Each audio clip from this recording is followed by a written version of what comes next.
धीरेंद्र कृष्ण शास्त्री, जिनको भागेश्वर धाम भी कहा जाता है, इनकी कहानी जानने के लिए हम आ गए हैं आज से 320 वर्ष पहले। यह मध्य प्रदेश के छतरपुर इलाके में यह गाड़ा गांव। यहाँ पर चंदेल साम्राज्य का राज है और यह उनका किला। इसके पास में यह मंदिर जिसको बनाया है इस इंसान ने, जिनको हम सन्यासी बाबा कहते हैं। इनके बेटे हैं ये सेतुलाल गर्ग। ये सन्यासी बाबा ही आने वाले समय में धीरेंद्र कृष्ण शास्त्री के परदादा बनेंगे। ये अपने ही इस मंदिर के अंदर पुजारी हैं और ये चंदेल के राजा के सलाहकार भी हैं। इनकी ही सलाहों की वजह से चंदेल साम्राज्य इतना बड़ा बना है। आज चंदेल के इस राजा ने गांव के सभी लोगों को अपने किले के अंदर बुलाया है, जिसमें सन्यासी बाबा भी आए हुए हैं। सभी आए हुए लोगों को लग रहा है कि यहाँ पर पूजा होने वाली है, लेकिन चंदेल के राजा ने अपना बल दिखाने के लिए अपनी तलवार से इस गौ माता को बीच में से काट दिया है। इसको देखकर सन्यासी बाबा ने यह प्रण ले लिया है कि जब तक ये चंदेल साम्राज्य का विनाश नहीं कर देते, तब तक ये ना ही कुछ खाएंगे ना ही पिएंगे। और ये अपना घर और सलाहकार का काम छोड़ के अपने इस मंदिर के अंदर भक्ति करने लग गई हैं। अब इनको ऐसा करते हुए 40 दिन हो चुके हैं। इनकी भक्ति से प्रसन्न होगी वही गौ माता जिसको चंदेल के राजा ने काट दिया था, इनको दर्शन दिया है और इनको बताया है कि आपने हमें इंसाफ दिला दिया। इसके बाद इनके सामने हनुमान जी प्रकट हो गई हैं, जिन्होंने इनको बताया है कि अब से मैं हमेशा तुम्हारे साथ रहूंगा और मैं तुम्हें कुछ ऐसी शक्ति देता हूँ जिसकी वजह से लाखों लोग सलाह लेने के लिए आएंगे। ये होते ही इनका बनाया हुआ आम सा मंदिर भागेश्वर धाम मंदिर बन गया है। अब इनके अंदर शक्ति आ गई है लोगों के दिमाग को पढ़ने की। इन्होंने इस शक्ति से लोगों का भला करने के लिए लोगों के दिमाग को पढ़कर उनको सही सलाह देनी शुरू कर दी है। इससे इनके पास में हजारों लोग आने शुरू हो गए हैं और कुछ ही दिनों के अंदर चंदेल साम्राज्य का नामो निशान मिट गया है। अब इनको ये चीज़ करते हुए कई साल हो गए हैं और इनका शरीर बूढ़ा हो गया है। आजकल ये अपने ध्यान की शक्ति से भगवान के संसार के अंदर भी चले जाते हैं, जिसके सामने इनको ये संसार फीका लगता है, जिसकी वजह से इनको अपना ये शरीर बोझ लगता है। आज इन्होंने अपनी सारी शक्तियाँ और सिद्धियाँ अपने बेटे सेतुलाल गर्ग को दे दी हैं और ये बन गए हैं दादा गुरु। आज सन्यासी बाबा अपना शरीर छोड़ने वाले हैं। इसके लिए इन्होंने अपने सारे भक्तों को बुलाया है और सबके सामने इनकी आत्मा इनके शरीर से बाहर निकल गई है और इन्होंने जीवित समाधि ले ली है। अब इनकी इस परंपरा को आगे बढ़ाएंगे इनके बेटे दादा गुरु। दादा गुरु के 3 बेटे हैं जो कि अपनी फैमिली के साथ इस घर में रहते हैं। दादा गुरु के बेटे हैं ये राम कृपाल महाराज, जिनके 2 बच्चे हैं। इनके घर पे जन्म हुआ है ये धीरेंद्र कृष्ण शास्त्री जी का, जिनको ये सभी प्यार से धीरेंद्र कहते हैं। 5 साल की उम्र में इनको लगा दिया गया है गांव के स्कूल में, लेकिन अब 10 साल के होते ही घर की गरीबी की वजह से इनको स्कूल छोड़ना पड़ गया है। धीरेंद्र कृष्ण शास्त्री रहते हैं इस 20 फुट लंबे और 15 फीट चौड़े कच्चे घर में। इसमें इनके पापा, चाचा, ताऊ और उन सभी के बच्चे मिलाकर 15 लोग रहते हैं। इनके पूरे घर का गुजारा चलता है दीक्षा के ऊपर। इनके घर में सिर्फ ये 1 चूल्हा और ये 5 खाट हैं। रात को घर के सभी बड़े लोग खाट के ऊपर सोते हैं और सभी बच्चे, जिनमें धीरेंद्र कृष्ण शास्त्री भी हैं, खाट के नीचे सोते हैं। इनके परिवार को जो ब्राह्मण होने की वजह से दीक्षा मिलती थी, वो अब मिलनी कम हो गई है और इनके पिता ने काम करना छोड़ दिया है, जिससे अब इनके पास में खाना खाने तक का पैसा नहीं है। अब ये 10 साल के बच्चे हैं और इनके पड़ोसी ने गांव का पहला टीवी अपने घर पे लगाया है। ये सभी बच्चों के साथ डेली रोज रात को 9 बजे टीवी देखने आते हैं। आज इनको ऐसा करते हुए 14 दिन हो चुके हैं और आज है 15वां दिन। बाकी बच्चे तो 9 बजे टीवी देखने आ गए थे, लेकिन इनको कुछ अर्जेंट काम हो गया था, इसलिए ये पहुंचे हैं 9:15 पे। लेकिन इनके आते ही ये पड़ोसी जिसने अपने घर पे टीवी लगवाया हुआ है, इसने सबके सामने ये बोलकर कि ये गरीब यहाँ पे रोज टीवी देखने आ जाता है, टीवी को बंद कर दिया है। ये होने के बाद ये रोते हुए अपने घर पे आ गई हैं। इनकी माता ने इनसे पूछा है कि बेटा आज बहुत जल्दी आ गई। इन्होंने कहा है कि हाँ, आज लाइट चली गई थी। 2 घंटे छिपकर रोने के बाद इन्होंने ये ठान लिया है कि अब से मैं किसी के घर पे टीवी देखूंगा नहीं, बल्कि टीवी पर आऊंगा। इनका पूरा परिवार ब्राह्मण है, इसलिए ये पूजा पाठ करने के लिए लोगों के घर पे जाते रहते हैं। कई बार जिन लोगों के घर पे टीवी होता है, इनको कह देते हैं टीवी देखने के लिए, लेकिन ये तब भी नहीं देखते हैं। दादा गुरु के पास अगर कोई भी आता है तो वो पहले पर्चा बना के रख लेते हैं कि सामने वाला इंसान क्या पूछेगा। और फिर उस इंसान की परेशानी सही हो जाती है। किसी को तो इससे नौकरी मिल जाती है, किसी की बीमारी सही हो जाती है, तो कोई अमीर बन जाता है। इसलिए धीरेन्द्र कृष्ण शास्त्री का सोचना है कि अगर हमें दादा गुरु किसी गड़े हुए धन के बारे में बता दें तो हमारी गरीबी दूर हो जाए।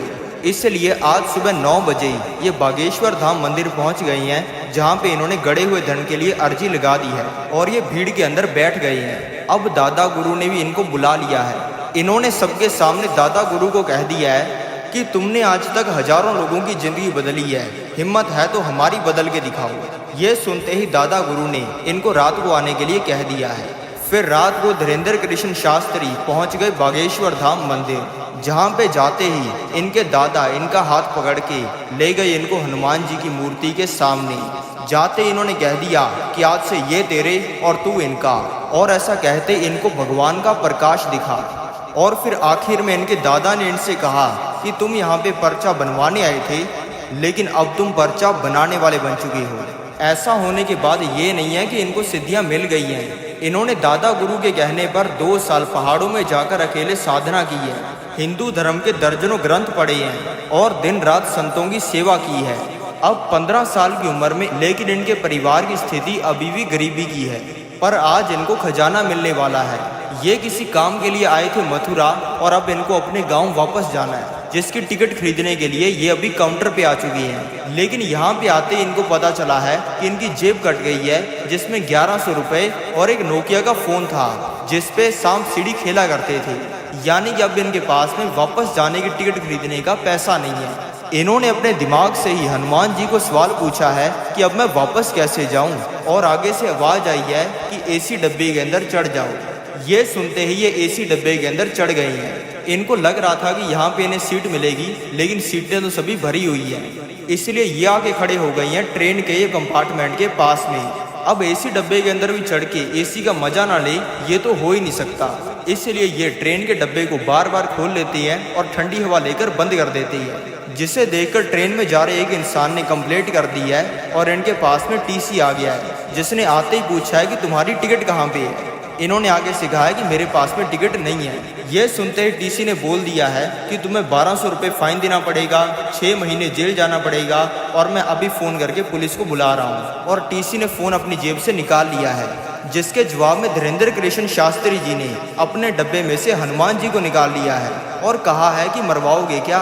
ये कहते इनके दिमाग के अंदर कुछ हुआ है और इन्होंने टीसी को बोल दिया है कि तुम्हारा नाम अमर सिंह है, तुम्हारे पिता का नाम अमंग सिंह है, तुम्हारे बच्चा नहीं हो रहा, और तुम्हारी लुगाई का नाम सविता है।